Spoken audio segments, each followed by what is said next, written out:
আমাদের বর্তমান শিক্ষা ব্যবস্থার একটা সমস্যা হচ্ছে যে আমরা জোর করে চাপিয়ে দেই মুখস্থ ভিত্তিক একটা শিক্ষা ব্যবস্থা।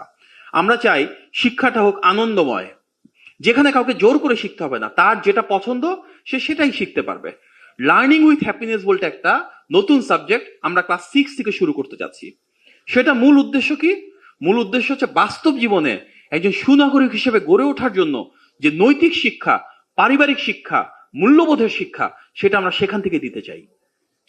একসাথে কিভাবে কাজ করতে হবে, টিম স্কিল ডেভেলপ করতে হবে, 5জন 6জন ছোট ছোট গ্রুপে বসে তারা কাজ করতে পারে। আমরা দুর্নীতির কথা প্রায়ই বলি এবং আমাদের নেতা জনাব তারেক রহমান সবসময় বলে আসেন দুর্নীতি বিরোধী যে অবস্থান, আমাদের যে জিহাদ ঘোষণা করতে হয়, তাহলে তা শুরু করতে হবে স্কুল থেকে, সামাজিক মূল্যবোধের মাধ্যমে, নৈতিক মূল্যবোধের শিক্ষার মাধ্যমে। আমরা আমাদের এই লার্নিং উইথ হ্যাপিনেস কোর্সের মাধ্যমে ব্যবহারিকভাবে সেটা নিশ্চিত করতে চাই। বিশ্বের অনেক দেশে আছে যে ক্লাসের শুরুতে একজন টিচার আসেন, এসে কিছু টাকা পয়সা ফেলে রাখেন, কিন্তু সেই টাকা উনি ধরেন না, কাউকে ধরতে দেন না, কোনো শিক্ষার্থী চাইলেও ধরতে পারবে না। তার উদ্দেশ্য কি? প্রত্যেকটা শিক্ষার্থীকে পুরো ক্লাসের শুরু থেকে শেষ পর্যন্ত রেখে বোঝানো যেই টাকার মালিক তুমি না, সে টাকায় তুমি হাত দিতে পারবে না। খুব ছোট্ট একটা জিনিস। বিশ্বের অনেক দেশে আছে যেখানে পারিবারিক মূল্যবোধ শিক্ষার জন্য কিভাবে যারা বড় রয়েছেন, গুরুজন রয়েছেন, ওনাদেরকে সম্মান প্রদর্শন করতে হয়, কিভাবে সালাম দিতে হবে, কিভাবে উঠে বসতে হবে, সেটাও শেখানো হয় ক্লাসরুমে। আমাদের শিক্ষা ব্যবস্থায় সেটা নাই।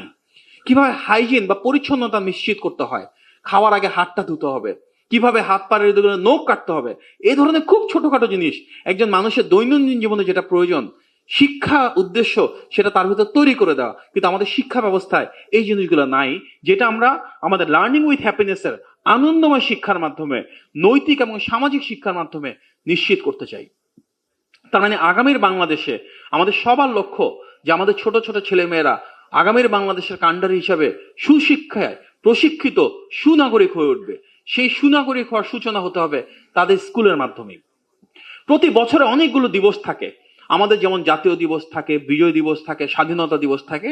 একই সাথে কিন্তু জাতিসংঘের অনেকগুলো দিবস থাকে, যেমন গতকালকে ছিল আন্তর্জাতিক মানবাধিকার দিবস, আগামীকালকে আছে আন্তর্জাতিক সর্বজনীন স্বাস্থ্য সেবা দিবস।